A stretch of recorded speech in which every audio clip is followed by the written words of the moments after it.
Bonjour et bienvenue à la grande édition de la télévision rwandaise. En ce lundi, le candidat indépendant au poste de président de la République, Maïmana Philippe, est allé à la rencontre de la population de Gakenke. Le point avec Patrick Nyilidandi. Le candidat indépendant au poste de président de la République, Maïmana Philippe, est arrivé ce lundi en district de Gakenke, plus précisément au centre dénommé Kivuruga. C'est à cet endroit que le candidat Maïmana a choisi de lancer sa campagne. Initiée par la Commission nationale électorale, la campagne du candidat Maïmana devrait démarrer à cet endroit. À une semaine de l'échéance électorale, Gakenke est le 22e district choisi par le candidat Maïmana Philippe pour présenter son programme politique et son manifeste en vue de séduire l'électorat et ainsi espérer briguer la direction du pays pour les 5 prochaines années. Les candidats indépendants au poste du président de la République, Maïmana Philippe, est accompagné lors de ses déplacements par les membres de sa formation politique, mais aussi quelques sympathisants qui chantent et dansent en invitant la foule à voter pour leur candidat lors du scrutin présidentiel de ce 15 juillet. Afin que ce dernier puisse prendre la destinée du pays pour les 5 prochaines années.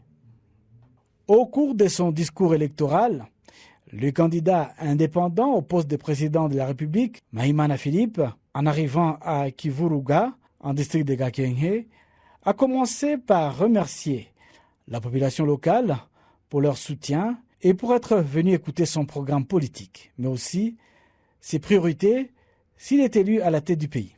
Il a indiqué vouloir s'inscrire dans une logique de continuité des acquis actuels du pays, mais en y apportant ses nouveautés, mais aussi une touche personnelle aux différents programmes en cours.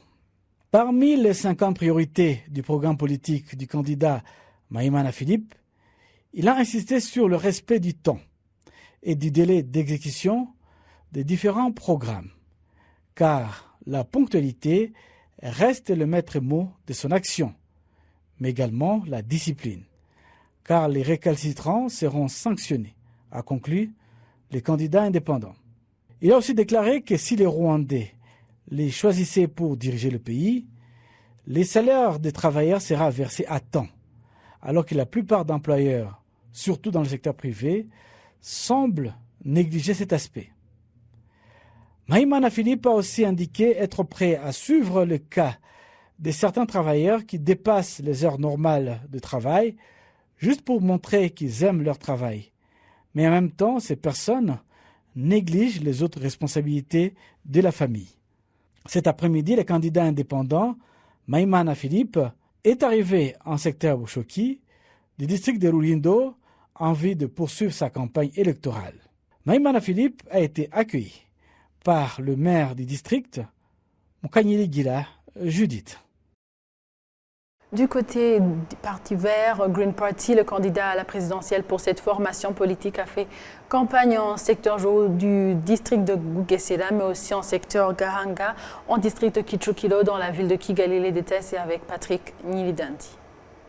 À une semaine presque de la fin de la campagne électorale, couplée présidentielle et législative au Rwanda, le candidat de la formation des Verts, Green Party, Dr Frank Habineza, est allé à la rencontre des populations du secteur Juru du district de Bugesera. Comme en début de sa campagne, le candidat Habineza était accompagné des candidats députés au Parlement de sa formation politique. Le Bugesera est l'un de ces districts qui composent la province de l'Est. Juru est l'un des 15 secteurs qui composent le district de Bugesera. Une région qui attire le regard de tout le pays après la décision de l'État d'y construire un aéroport gigantesque et moderne. C'est lundi donc le secrétaire général du Parti pour la démocratie et la protection de l'environnement, en charge des activités de mobilisation, Jean-Claude Nezimana, a indiqué être fier de participer à cette campagne dans ce secteur. Jean-Claude Nezeiman a harangué la foule en disant être revenu chercher leur voix. car le Parti des Verts a tenu ses promesses en étant le porte-voix de la population locale au sein du Parlement. Nous sommes venus faire campagne. Vous avez vu que nous tenons toujours nos promesses et que nous ne mentons pas. Nous sommes le bon choix, a-t-il lancé aux sympathisants de ce parti. Dans son discours, le candidat de cette formation politique des Verts, Dr Frank Habineza, a remercié les autorités locales et la population pour l'accueil chaleureux. Il a lui aussi remercié les habitants de Juru pour leur avoir accordé leur voix, ce qui leur a permis d'aller au Parlement. Le candidat président a déclaré qu'une fois élu député, il a joué le rôle qui était le sien en faisant les plaidoyers, en plaidant notamment pour la création des postes de santé, des services de santé proches de la population, mais aussi l'octroi d'un personnel qualifié pour ces différents services, notamment des médecins. Le candidat des partis des Verts a déclaré aux personnes présentes qu'une fois élu à la tête du pays, il va s'employer à supprimer complètement l'impôt locatif dans le secteur du foncier, parce qu'il estime que le Rwanda, en tant que pays, est un cadeau de Dieu aux Rwandais, donc les Rwandais ne devraient pas payer pour ce que Dieu leur a donné. Frank Habineza a aussi évoqué l'état de la route du secteur Juru du district de Bugesera, qui ne contient pas d'asphalte, qui a beaucoup de poussière et qui a beaucoup de poussière. Il a promis de mettre la question de cette route dans ses priorités si ces derniers lui faisaient confiance en lui accordant leur voix. Il a terminé en déclarant son intention d'installer des pistes cyclables spéciales pour toute la population du district de Bugesera, étant donné que c'est l'un des moyens de locomotion le plus utilisé dans cette partie du pays. Début ce lundi du test national de fin d'études primaires 2023-2024. Le ministère de l'Éducation exhorte les parents à faciliter les enfants pour la révision des matières faisant objet du test pour les encourager à être ponctuels au site d'examen. Kassim Youssouf nous en dit plus.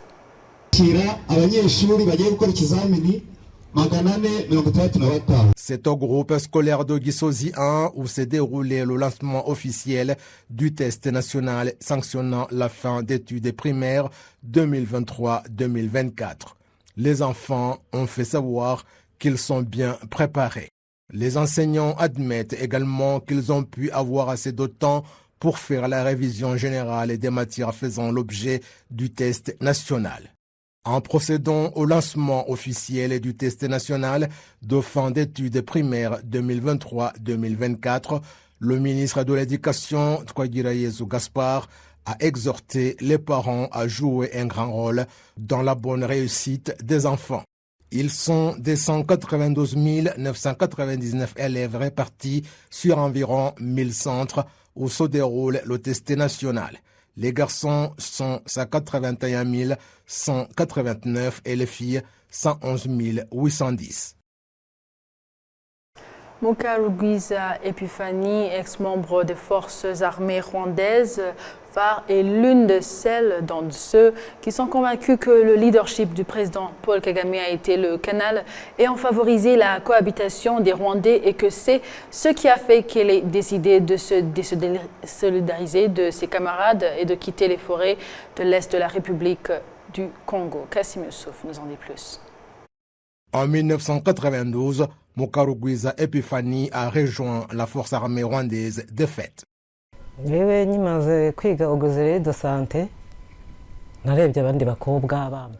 Après avoir terminé la formation d'auxiliaire de santé, j'ai vu d'autres filles bien habillées en uniforme militaire et j'ai décidé de quitter mes études à Ngalama.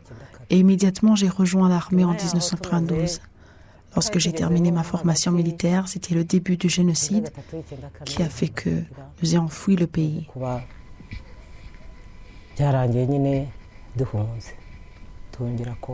Après sa formation militaire, Mukarugwiza Epiphanie est resté à Gako jusqu'à ce que le régime de l'ex-président du Rwanda, Juvenal Habyarimana, a mis en exécution le plan du génocide perpétré contre les Tutsis.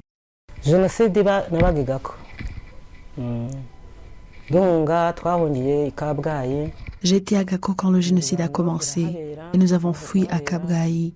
Après, nous sommes allés à Bikogwe et puis Nyamela-Mihigo et on est entrés au Congo. Nous avons été transportés par bus jusqu'à Gitarama, là où nous sommes restés presque 3 semaines. Il y avait des attaques pendant la nuit.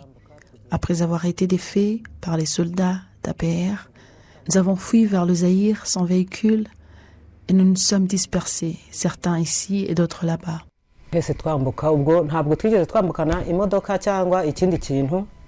Après que l'armée patriotique rwandaise APR Inkotanyi ait défait les ex-FAR à Kabgayi, Mukarugwiza Epiphanie s'est dévêtu de l'uniforme des ex-FAR et a décidé de fuir avec d'autres personnes. Lors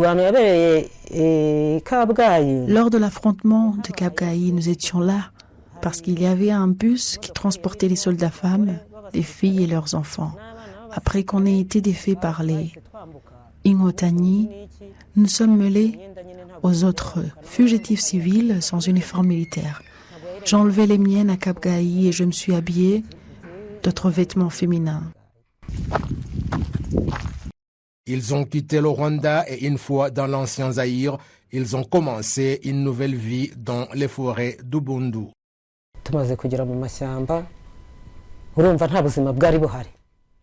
Dans les forêts, il n'y a pas de vie. Personne ne nous a amenés dans les forêts de Massissi. Il y avait beaucoup de tirs de balles. Nous nous sommes dispersés vers différentes positions pour nous sauver la vie. Nous étions comme des lièvres au courant et il y avait des criminels et des innocents. Pendant environ 3 ans d'errance dans les forêts, la situation a été très amère, dit Mukarugwiza.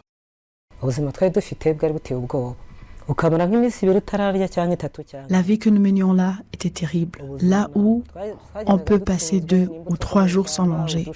Nous mangions des fruits sauvages et des cannes à sucre. Nous étions comme des hyènes vivant dans des trous.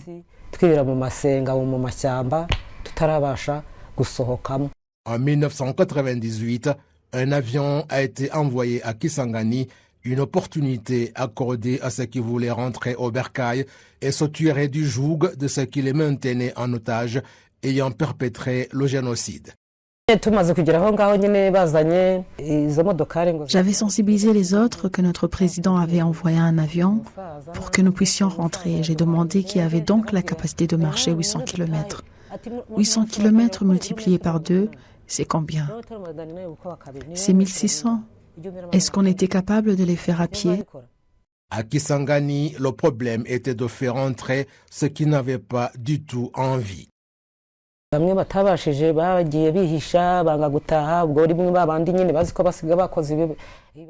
y avait certains qui refusaient de rentrer au Rwanda et se cachaient dans les toilettes.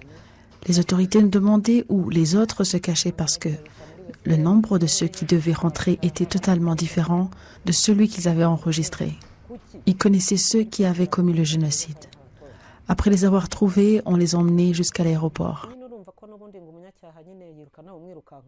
Mukarugwiza Epiphanie félicite le leadership du président Paul Kagame car c'est grâce à lui qu'ils ont quitté les forêts et ont rejoint d'autres Rwandais pour construire ensemble le Rwanda.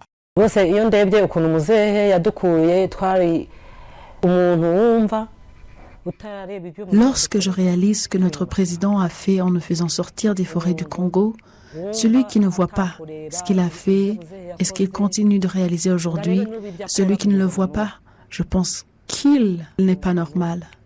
Je suis bien au Rwanda, de tous les Rwandais où règne la paix, la sécurité grâce au leadership du président de la République.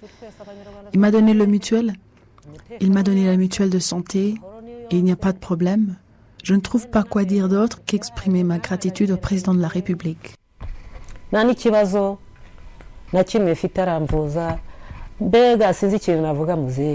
S'appuyant sur la paix et la sécurité dont elle est témoin depuis son arrivée au Rwanda, Mukarugwiza Epiphanie adresse un message à ceux qui ne se sont pas encore résolus à rentrer. Ce que je peux dire à tous ceux qui se cachent dans la forêt, c'est de rentrer au Rwanda parce que partout c'est la paix. Il n'y a pas de problème, aucun problème. Ils peuvent rentrer chez eux pour collaborer avec les autres et ainsi construire la nation. Mukarugwiza Epiphanie est maintenant presque quinquagénaire.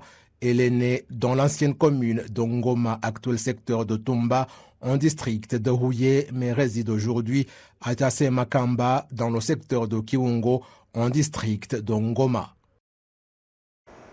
L'équipe nationale rwandaise féminine de sitting volleyball accélère les préparatifs aux Jeux de Paris en août prochain. Cette équipe demande au public rwandais de la soutenir afin qu'elle puisse réaliser ses rêves de figurer parmi les 3 meilleures équipes du monde. Jean-Damascène Manéchim.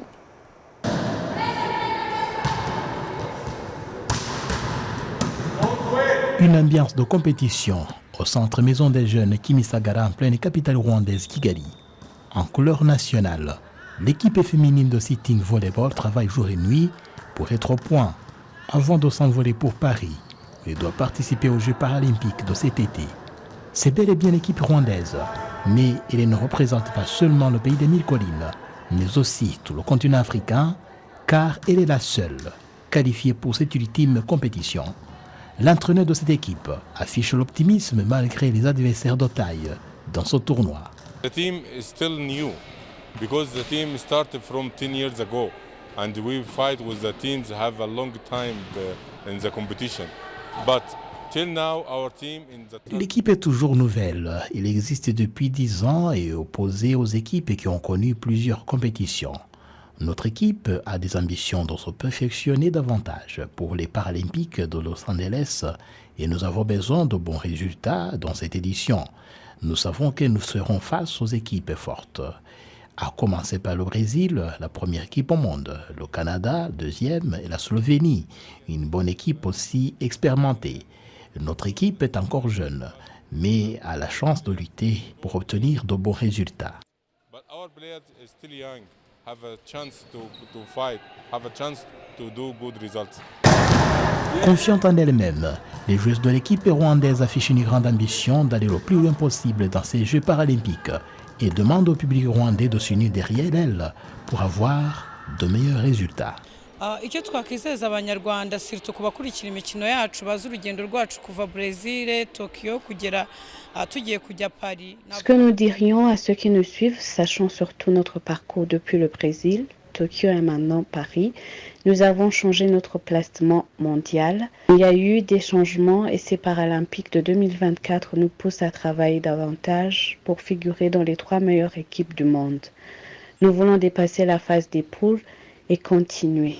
C'est notre 3e participation aux Paralympiques. Nous demanderions aux Rwandais de nous soutenir moralement et de suivre nos matchs.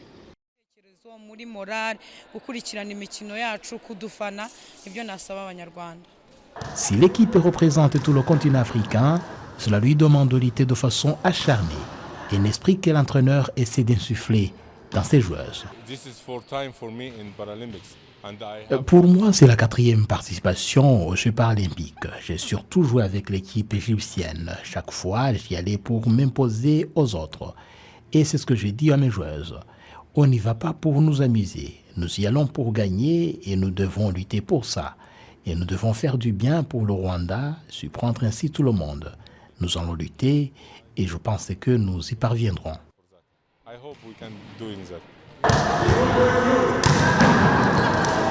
Faustina Ouimoué est la plus jeune joueuse de l'équipe.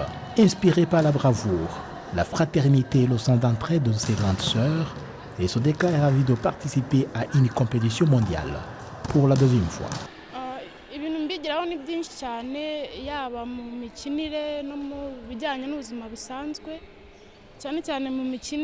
J'apprends beaucoup de mes grandes sœurs. C'est moi la plus jeune. Je les ai observées et elles travaillent beaucoup. Elles s'entraînent régulièrement avec un esprit d'unité et s'entraident mutuellement.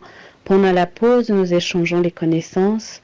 À celle qui accuse certaines faiblesses, on lui donne des conseils pour surmonter cette faiblesse. Notre capitaine nous donne des conseils. Elle nous montre régulièrement la ligne à suivre en nous aidant à corriger ce qui ne convient pas. Nous exhorte à fournir des efforts et nous conforme aux exigences de l'entraîneur. Notre capitaine nous encourage beaucoup.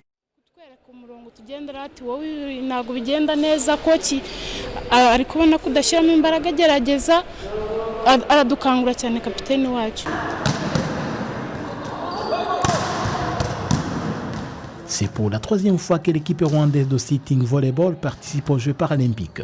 Avant de s'envoler pour Paris, l'équipe devra faire un stage d'entraînement en Iran. Actuellement, l'équipe féminine rwandaise de sitting volleyball occupe la 5e position au niveau mondial et la première sur le continent africain. Jean-Thomas Selimani pour la télévision rwandaise. Pour clôturer l'actualité nationale, je vous propose de suivre l'extraction des minéraux au Rwanda.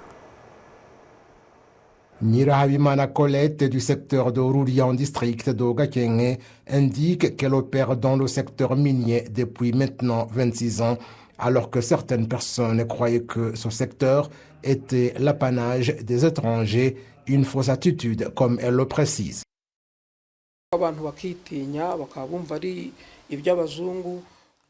Les gens avaient des appréhensions croyant que c'est un travail des Occidentaux, mais après leur départ, c'est là que nous avons réalisé comment ils volaient nos ressources. L'extraction minière au Rwanda est opérationnelle depuis plus de 90 ans et l'association des opérateurs miniers admet qu'elle a changé de forme et a progressé après le génocide perpétré contre les Tutsis lorsque le gouvernement a fixé les directives de sensibilisation des acteurs du secteur privé rwandais à y investir.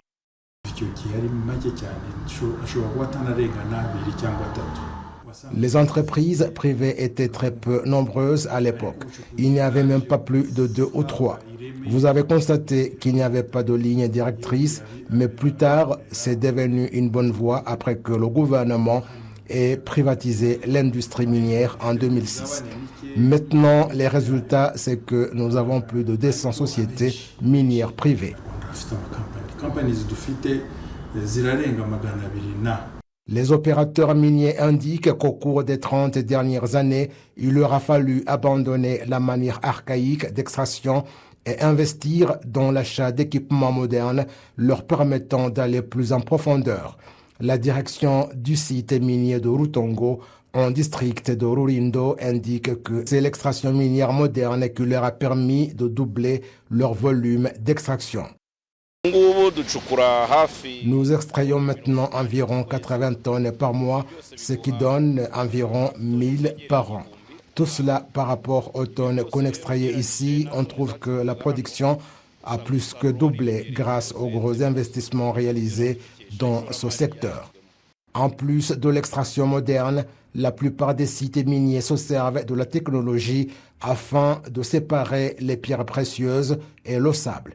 La mine de Rutongo a notamment la capacité d'extraire du sable 65% de cassitérite, alors qu'avant, ils extrayaient seulement 40%. La grande quantité d'or extrait au Rwanda provient des montagnes des districts de Gicumbi et Burera. Avant 2018, son extraction était désordonnée, mais depuis que la société Ngari Mining a obtenu l'autorisation exclusive d'extraction, elle a regroupé les habitants riverains des sites miniers en 2 coopératives et leur a appris la méthode moderne d'extraction en vue d'accroître la production.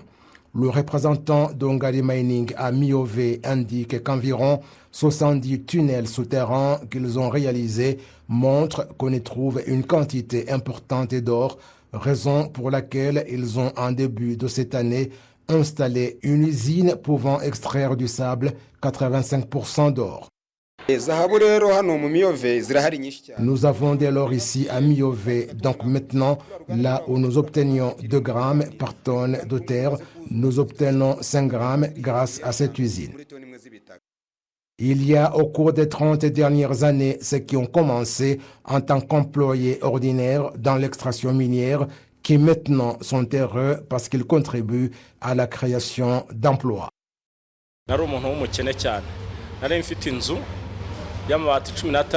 J'étais très pauvre avec une maison qui risquait de s'effondrer à tout moment, mais après avoir travaillé dans cette industrie, j'ai maintenant 2 maisons d'une valeur de 80 millions de francs rwandais.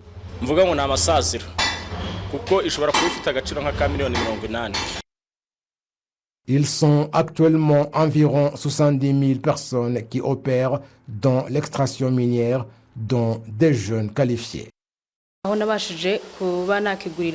J'ai réussi à m'acheter un terrain en tant que jeune fille et puis je suis toujours chez mes parents et j'ai pu transformer leur train de vie et c'est pourquoi j'encourage d'autres filles à rejoindre ce domaine qui peut changer leur vie si elles l'apprécient vraiment. Mon objectif maintenant est d'être propriétaire d'un site minier et d'être une femme PDG. En plus de contribuer à la création d'emplois en 2017, le secteur minier a permis des rentrées de fonds à hauteur de 373 millions de dollars américains et en 2023, 1 milliard et environ 104 millions de dollars. Pour apporter plus de valeur ajoutée aux minerais avant leur exportation, le Rwanda s'est notamment doté des raffineries telles que Luna Smelter, qui traite la cassitérite dans la ville de Kigali et la raffinerie d'or de Gasabo. Le président de l'association rwandaise des mines, Jean-Malik Kalima, indique que des efforts sont davantage déployés dans la mise en place de pareilles raffineries. Nous avons d'autres usines où l'on teste actuellement la transformation du coltan au Bugesera. C'est en cours. Nous sommes donc dans la voie du gouvernement qui consiste à apporter de la valeur ajoutée à nos minerais. La direction de l'Agence rwandaise des mines, pétrole et gaz a récemment indiqué que des recherches préliminaires effectuées ont révélé que le sous-sol du Rwanda contient des minerais dont le lithium, très demandé au marché international, d'une valeur de 154 milliards de dollars américains.